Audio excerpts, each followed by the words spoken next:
تخيل أن تتلقى الشرطة بلاغا عن شخص مريب يتجول في محطة القطار، وعندما تحقق من هويته تكشف المفاجأة الكبرى. هذا الشخص مسجل رسميا على أنه متوفي أكثر من 20 عاما، بل والأغرب أن عائلته شهدت جنازته ودفنوه بأيديهم. كيف عاد؟ وأين كان طول هذه السنين؟ وهل يا ترى هو الشخص نفسه؟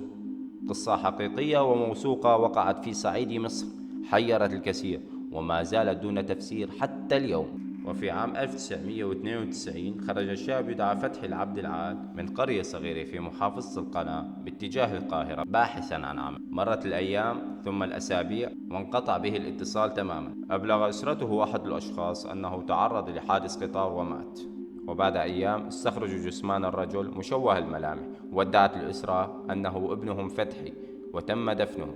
مرت السنوات وحزنوا عليه وبكوا وتقبلوا موته، بل وزينوا قبره بآيات الرحمة وأصبحوا يزورونه في كل عيد. ولكن في عام 2012 بعد 20 عام بالضبط ظهر رجل في محطة قطار يتصرف بغرابة ويحمل بطاقة قديمة تالفة ولا يعرف ما يجري حوله. اقترب منه أحد رجال الأمن وسأله عن اسمه، فأجابه بصوت ضعيف: أنا فتحي عبد العال من قناة، خرجت في 92.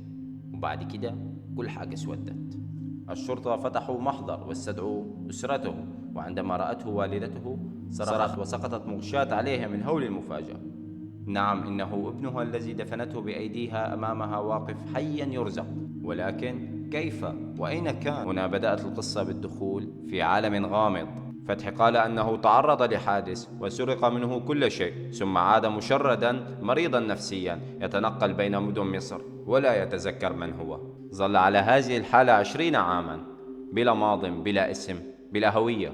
فتحت الشرطة قبره لتتأكد، فوجدت جثمانا مدفونا باسمه.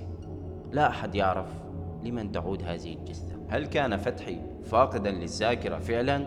ومن هو الجثمان الذي دفن مكانه؟ وكيف عادت ذاكرته بعد هذه السنين؟ هل تعتقد أنه نسي نفسه؟ أم أن هناك من أراد إخفاءه؟ شاركنا رأيك في التعليقات، ولا تنسى أن تضيف لنا لايك.